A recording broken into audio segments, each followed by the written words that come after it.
आज आपका ये जमीन पर आकर कोई कब्जा करता है और आप क्या करेंगे उसके बाद?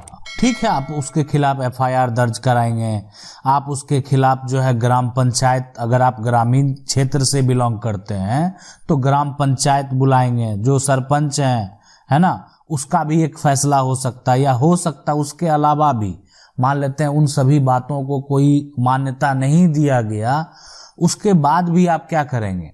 यानी ऐसा तो नहीं कि 12 साल जो है लग जाएगा आपको उस पर किसी प्रकार का कोई एक्शन लेने में। तो 12 साल एक ऐसा समय है जिसमें कि आप अगर कुछ नहीं किए तो ये क्या साबित होता है कि या तो आपको पता नहीं था कि आपकी संपत्ति है, आपको इसका जानकारी नहीं था कि आपकी प्रॉपर्टी है और जो है यानी 12 साल से वो संपत्ति पे कब्जा किया गया है, या हो सकता है कुछ और कारण हो सकता उसका। सुप्रीम कोर्ट का भी ऐसा कहना है कि 12 साल काफी समय होता है। 12 साल में आपको ये पता नहीं चला कि इस पे करना क्या है, कैसे आप इसका कब्जा खाली करवा सकते हैं, यानी आपने किसी प्रकार का कोई एक्शन नहीं लिया। कोई ऐसा एक्शन, ठीक है आपका मान लेते हैं फैसला नहीं हुआ, आपका संपत्ति पे कोई कब्जा किया हुआ है, आप जाके उस पे केस तो करेंगे ना। तब तो ये नहीं देखा, हो सकता है कि फैसला 12 साल के बाद आए, लेकिन आपका अगर कि आप किसी प्रकार से उस पे एक्शन ले चुके हैं तो आपको यह दिन नहीं देखना होगा। नहीं तो साफ साफ ये है कि 12 साल जिसका अवैध तरीके से कब्जा रहेगा तो वो जमीन जो है वो उसी की हो जाएगी। क्या कहता है लिमिटेशन एक्ट 1963, उसकी भी बात करेंगे, लेकिन जो एक तय समय सीमा है ना, उसमें आपको एक्शन लेना होगा। अब आप ही सोचें कि आपके मकान, आपके दुकान को कोई कब्जा कर लिया है और आप क्या करेंगे उसके बाद? आप किसी प्रकार का आज तक एक्शन नहीं लिए। तब तो अगर 12 साल के बाद आप दावा करेंगे तो आपके साथ भी एक सवाल होगा ना। आपके, ठीक है आपका केस रजिस्टर हो गया, एक संपत्ति का मालिक है आप, आपका केस रजिस्टर हो गया, आपका जो केस रजिस्टर हो गया तो अगर उसमें ये बात स्पष्ट कर दिया जाता है, ठीक है, कि आप ये बात स्वीकार कर लेते हैं कि ये संपत्ति का काफी लंबे समय से कब्जा है, तो आपसे ये सवाल तो पूछा जाएगा कि इतने दिन तक आप कहाँ थे, जो आप 12 साल बाद आए, 20 साल बाद आए, 25 साल बाद आए, तो उसके लिए आपके पास जवाब होना चाहिए ना कि आप क्यों नहीं आए, क्या कारण रहा होगा। देखें, संपत्ति आपकी है, पूरा मालिकाना हक आपका है ना, कि ऐसा नहीं है कि क्या कहते हैं कि संपत्ति के आप मालिक हैं तो आके कोई कब्जा कर लिया तो वो संपत्ति उसका हो गया। उसका तब होगा जब वो संपत्ति कब्जा कर लेगा और 12 साल तक आप कुछ नहीं किए, तब वो उसको एक अधिकार देता है। ये लिमिटेशन एक्ट में अगर बात करें यहां पर, इसमें यह है कि अगर किसी का निजी संपत्ति है ना, पहला अगर बात करें तो इसके लिए 12 साल, मतलब अगर कोई ऐसा आदमी जिसका कोई निजी है, मालिक है, उसका जो है उसके नाम से वो संपत्ति दर्ज है, आप 12 साल से हैं, अधिक समय से हैं और संपत्ति का मालिक आप पर किसी प्रकार का कोई भी एक्शन नहीं लिया, तो आपको एक अधिकार दिया गया। वो अधिकार ये है कि आप भी संपत्ति के मालिक के ऊपर केस कर सकते हैं और आप दावा कर सकते हैं, और वो दावा यहां पर कहलाएगा यानी प्रतिकूल कब्जा का, एडवर्स पोजीशन का दावा कहलाएगा, कि आप ये दावा कर सकते हैं कि ये संपत्ति जो है आप अवैध तरीके से लंबे समय से दखल में हैं। आप अगर अवैध तरीके से लंबे समय से दखल में, ये कानून है। अब हर आदमी की हर व्यक्ति का एक डिफरेंट राय है इस कानून को लेकर, इसलिए कि जो संपत्ति के मालिक हैं उनका एक अपना पक्ष है और जिनका अवैध रूप से दखल है उनका अपना एक पक्ष है।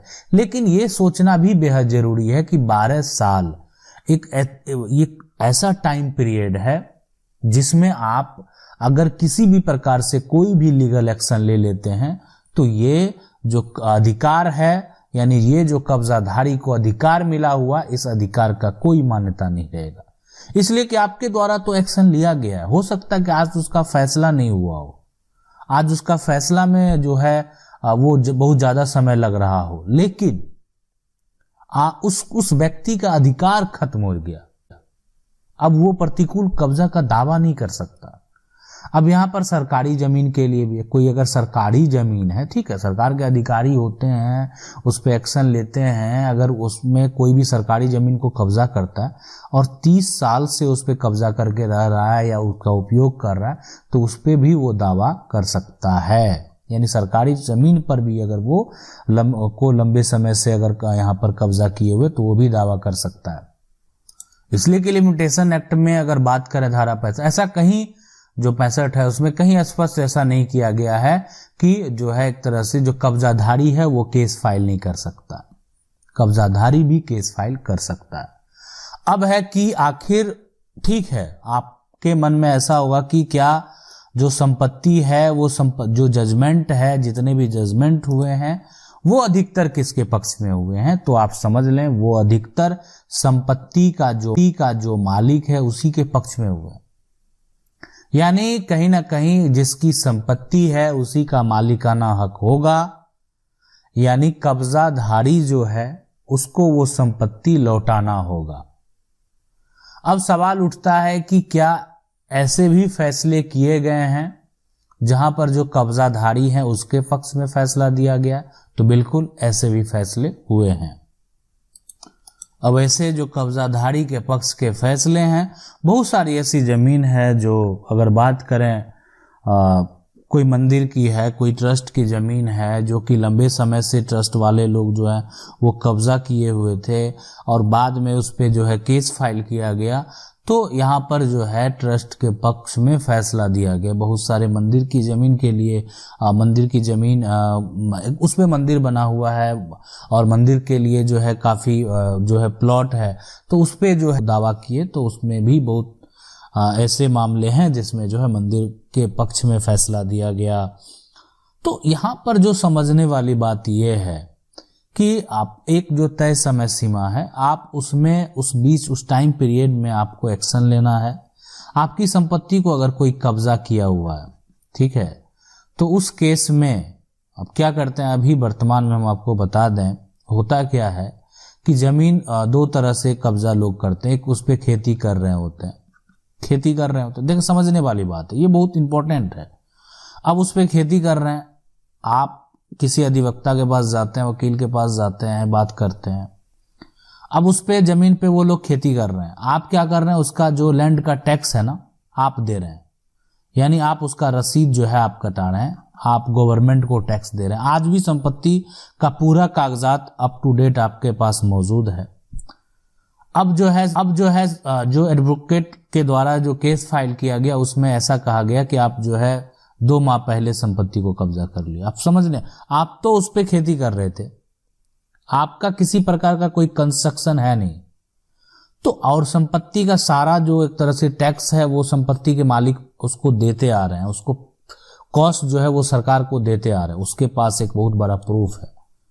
आपके लिए ये एक तरह से मुश्किल हो जाएगा, सारा दस्तावेज डॉक्यूमेंट मौजूद है, गवाह आपके पक्ष के भी होंगे, तो गवाह उस व्यक्ति के पक्ष के भी होते हैं जो इस संपत्ति पे, यानी गवाह जो है, ठीक है आपके पक्ष के गवाह हैं कि आप इस पे लंबे समय से उपयोग कर रहे हैं, लेकिन गवाह तो संपत्ति के मालिक के पक्ष के भी होते हैं।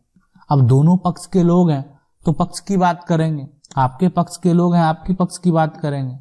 वहां पर भी पूरा प्रयास किया जाता है एक क्रॉस करने का कि गवाह का जो है एक तरह से जुबान फिसले, ताकि जो वो एक तरह से चाहते हैं, जो अधिवक्ता चाहते हैं कि गवाह के जुबान से वो बात निकले, सभी गवाहों के बातों में डिफरेंस हो, ताकि आगे वो दावा कर सकते हैं।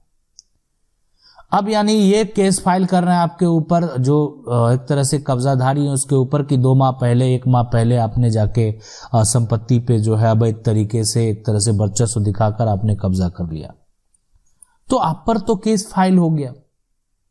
आप अपना पक्ष रखने के लिए ये करेंगे कि आप लंबे समय से, पूर्वज के समय से आपने कब्जा किया हुआ है, लेकिन जो संपत्ति का टैक्स है वो व्यक्ति आज तक पे करता आ रहा है, तो उस केस में अगर ऐसा समस्या उत्पन्न होता है तो वहां दिक्कत होता है। बहुत लोगों के मन में बहुत सारे सवाल होंगे कि सर अगर 50 साल पहले जमीन में गड़बड़ी हुई, है ना। तो बहुत तरह के कारण है। देखें यहाँ पर दोनों का जो मामला है वो अलग होता है। कभी दोनों का डिफरेंस हम बताने का प्रयास करेंगे, तब आप उसको सही तरीके से समझ पाएंगे कि अगर 50 साल पहले से कोई कब्जा है तो आप उसको कैसे प्राप्त कर सकते हैं। आशा करते हैं वीडियो अच्छा लगा होगा। वीडियो अच्छा लगा वीडियो को लाइक जरूर कर दें। चैनल को पहली बार देख रहे हैं सब्सक्राइब करके जो बेल आइकन है उसको जरूर दबा लें।